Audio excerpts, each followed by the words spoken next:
வணக்க நண்பர்களே! இந்த வீடியோல எத பத்தி பார்க்க போறோம் அப்படின்னு சொல்லிட்டு பார்த்தீங்கன்னா, பிரதீப் ரங்கநாதன் ஹீரோவா நடிச்சு கடந்த வாரம் வெள்ளிக்கிழமை ரிலீஸ் ஆன படம் தான் டிராகன். இந்த படத்தினுடைய ரிவ்யூ தான் இந்த வீடியோல நம்ம பார்க்க போறோம். டிராகன் இந்த படத்துல பிரதீப் ரங்கநாதன், கயாடு லோகர், அனுபமா பரமேஸ்வரன், விஜே சித்து, மரியம் ஜார்ஜ், அர்ஷத் கான், கே.எஸ். ரவிக்குமார்னு சொல்லி மிகப்பெரிய நட்சத்திரங்கள் இந்த படத்துல நடிச்சிருக்கிறாங்க.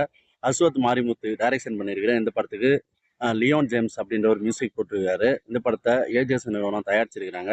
இந்த படம் தமிழ்நாட்டில் மட்டும் இது வரைக்கும் 25 கோடி தாண்டி வசூலிச்சிருக்கிறதா தகவல் வந்துட்டு இருக்குது. அதே போல வேர்ல்டு வைடாக அந்த படம் 50 கோடியை தாண்டி வசூலிச்சு ரொம்ப சக்ஸஸாக போயிட்டு இருக்குது. இந்த படத்துக்கு நல்ல வரவேற்பு கிடைச்சிட்டு இருக்கு. இளைஞர்கள் மத்தியில் அந்த படம் நல்லாவே ரீச் ஆயிருக்கு. அதனால எல்லாருமே கொண்டாடிட்டு இருக்காங்க அப்படின்னு சொல்லலாம். இந்த நிலையில இந்த படம் உண்மையாகவே எப்படி இருக்குது அப்படின்னு சொல்லிட்டு இந்த வீடியோவில் நம்ம பார்த்தலாம். இந்த படத்தினுடைய ஒன்லைன் என்ன அப்படின்னு சொல்லிட்டு பார்த்தீங்கன்னா, பிரதீப் ரங்கநாதன் அவர்கள் ஸ்கூலில் ஒரு மாதிரி அதிகமான மார்க் எடுக்கிறதால அவருக்கு ஏதோ பரிசு தராங்க. அதை வாங்கிட்டு அவர் வந்து அவருக்கு பிடிச்ச பொண்ணுகிட்ட வந்து ப்ரொப்போஸ் பண்ணுறாரு. நான் வந்து நிறைய சம்பாரிச்சு அதாவது நல்லா படித்து அமெரிக்காவுக்கு போய் செட்டில் ஆக போகிறேன், உன் கூட தான் செட்டில் ஆக போகிறேன், உன்னை கல்யாணம் பண்ணிக்கணும்னு ஆசைப்பட்றேன்னு சொல்லிட்டு சொல்லுவார். அந்த பொண்ணு உன்ன மாதிரி பசங்கள்லாம் பிடிக்காது, எனக்கு ரகடான ரவுடி மாதிரியான பசங்க தான் பிடிக்குன்ற மாதிரி அந்த பொண்ணு சொல்லிடும். ஸோ திரும்பவும் ஸ்கூலே காட்டாமல் அதுக்கப்புறம் காலேஜில் நம்ம பிரதீப் ரங்கநாதனை காட்டுறாங்க. அவர் வந்து நம்ம வந்து இது மாதிரி சப்புன்னு இருந்தால் எல்லாருக்கும் பிடிக்காது, நம்மளும் ரவுடிசம் மாதிரி ஒரு மாதிரி கெத்தாக இருக்கணும்னு சொல்லி காலேஜில் ஒரு கெத்தான ஒரு ட்ராகனாக இருக்கார். அப்போ வந்து ஒரு ஹீரோயினை லவ் பண்ணுறாரு. அதுக்கப்புறம் இவர் இதே மாதிரி நிறைய பிரச்சனைகள் அது இதுன்னு இவர் பண்ணுறதால இவர் வந்து காலேஜ் விட்டே நிறுத்துறாங்க. அரியரும் வந்து 48 வச்சுருக்காரு.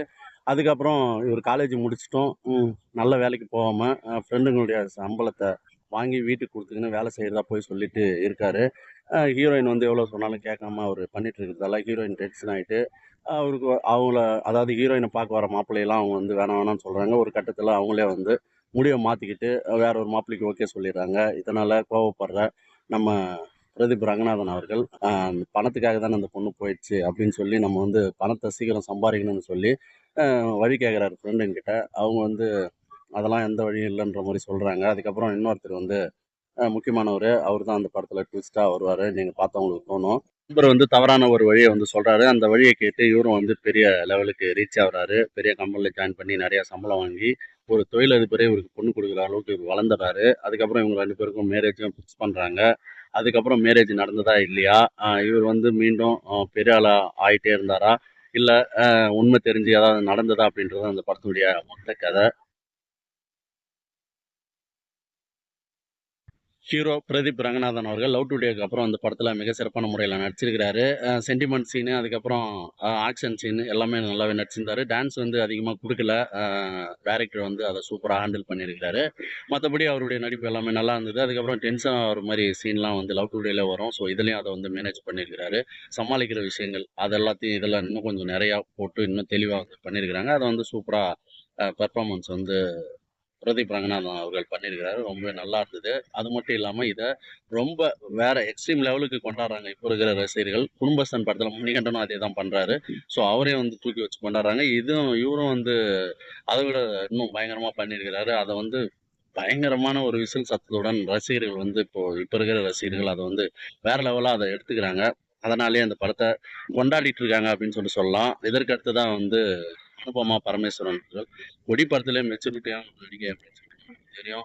அதுக்கப்புறம் பார்த்தீங்கன்னா இந்த படத்துல முதல்ல காட்டும்போது கொஞ்சம் ஒரு மாதிரி கவர்ச்சியா காட்டுவாங்க. அதுக்கப்புறம் அடுத்தடுத்த சீன்ல ரொம்ப மெச்சூரிட்டியா அவங்க வந்து நடிச்சிருக்காங்க. ஸோ கடைசி வரைக்கும் அவங்க வந்து வேற லெவலான ஒரு நடிப்பு வந்து கொடுத்துருந்தாங்க. இதற்கு அடுத்தது கயாடு லோகர். ஸோ ரொம்ப அழகா வேற லெவலான ஒரு நடிகையா இருந்தாங்க. பார்க்கறதுக்கு தான் ரொம்ப ரிச்சான நடிகை மாதிரி, மாடலான ஒரு நடிகை மாதிரி இருந்தாங்க. ஆனா அவங்களுடைய ஒரு கேரக்டர் வந்து ஒரு மாதிரி நல்ல பொண்ணு கேரக்டரா வந்து குடுத்திருந்தாங்க. அதற்கு காரணமா அவங்க சொல்லுவாங்க. ஸோ அந்த அளவுக்கு வந்து அவங்க வந்து சூப்பரான ஒரு அந்த கேரக்டராவே நம்மளுக்கு தெரிஞ்சாங்க.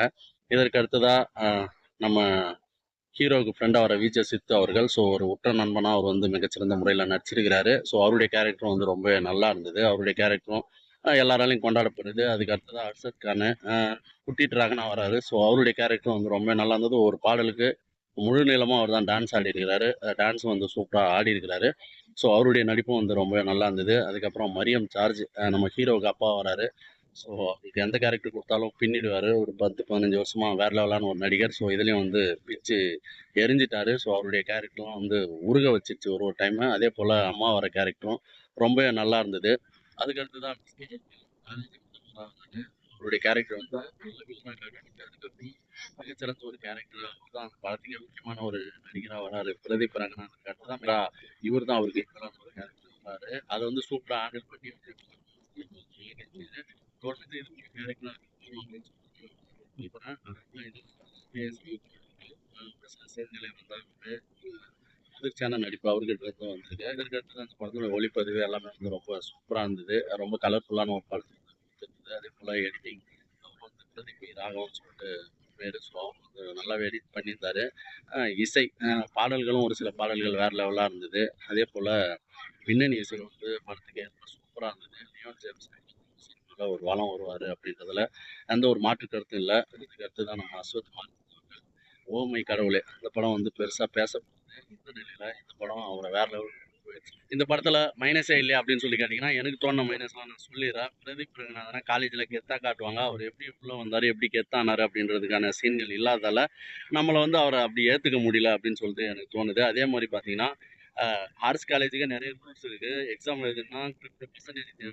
ஆனா ஒரு ஸ்டூடண்ட் ஒரு காலேஜ கட் அடிச்சுட்டு 48 அரியர் வச்சிருக்கிற ஒரு ஸ்டூடண்ட் எப்படி இன்னைக்கு எழுதிருப்பாங்க அப்படின்றது தெரியல. அதெல்லாம் வந்து நம்பும்படியா இல்ல. அதேபோல கிளைமேக்ஸ்ல இவருடைய எக்ஸாம் பேப்பர மாத்துவாங்க. வேற ஒரு ஸ்டூடண்ட்டோட பேப்பர் தான் மாத்தணும்னு எந்த ஒரு அவசியமும் இல்ல. அந்த அளவுக்கு கிட்ட போய் ஒரு பேப்பர் எடுத்து நீ மாத்தும்போது, இங்க இருந்தே நல்லா தெளிவா ஆன்ஸர புக்க பார்த்தே எழுதி கொண்டு போய் மாத்தலாம்ல. அங்க இருக்கிற ஒரு ஸ்டூடண்ட் இவருடைய பேப்பர் தான் நல்லா இருக்கும் அப்படின்றதெல்லாம் வந்து எப்படி தெரிஞ்சு மாத்துறாங்க அப்படின்னு சொல்லி தெரியல. இதெல்லாம் உண்மையாவே நடந்தா அது ரொம்ப கொடூரமான விஷயம். இது போல நெறைய சீன்கள் வந்து ஏத்துக்கும்படியா இல்ல, நம்பும்படியா இல்ல. மொத்தத்துல அந்த படம் எப்படி இருக்கு அப்படின்னு சொல்லி கேட்டீங்கன்னா, ஃபர்ஸ்ட் ஹாஃப்பும் சரி, செகண்ட் ஹாஃப்பும் சரி போர் அடிக்காம போறதால, நம்மளுக்கு வந்து ஒரு வாட்டி பார்க்கலாம். ஆனா, இப்ப இருக்கிற யங்ஸ்டர்ஸ் வந்து இத வந்து பயங்கரமா வந்து கொண்டாடுறாங்க. அவங்களுக்கு வந்து இது எல்லாமே வந்து ஒரு உணர்ச்சி ஊட்டக்கூடிய ஒரு படமா கண்டிப்பா இருக்க போகுது போல. ஸோ, அதனால அவங்க வந்து கொண்டாடுறாங்க. ஆனா, அஸ்வத் மாரிமுத்து ஒரு விஷயத்த கவனிக்கணும். இத வந்து பிரதீப் ரங்கநாதன் அப்படின்ற ஒரு நடிகருக்காக இந்த படத்த ஏத்துக்கிறாங்கன்னு சொல்லிட்டு நான் சொல்லுவேன். ஆனா, இதையே சிலம்பரசனுக்கும் பண்ணா, அவரு 20 வருஷத்து நடிகர். ஸோ, அவர வந்து வேற மாரி எல்லாமே இங்க நம்ம ரசிகர்கள் வந்து பார்த்துருக்குறாங்க. இத அதே லெவல்ல ஏத்துப்பாங்களா அப்படின்றது பெரிய டவுட்டு. அதனால பிரதீப் ரங்கநாதனுடைய காலம் அப்படின்றதால இந்த படத்த வந்து கொண்டாடுறாங்க. இதே கதை, இதே திரைக்கதை சிலம்பரசனுக்கு இருக்க வேணாம் அப்படின்னு சொல்லிட்டு நான் நெனைக்கிறேன். அஸ்வத் மாரிமுத்து அத கரெக்ட் பண்ணுவாருன்னு நான்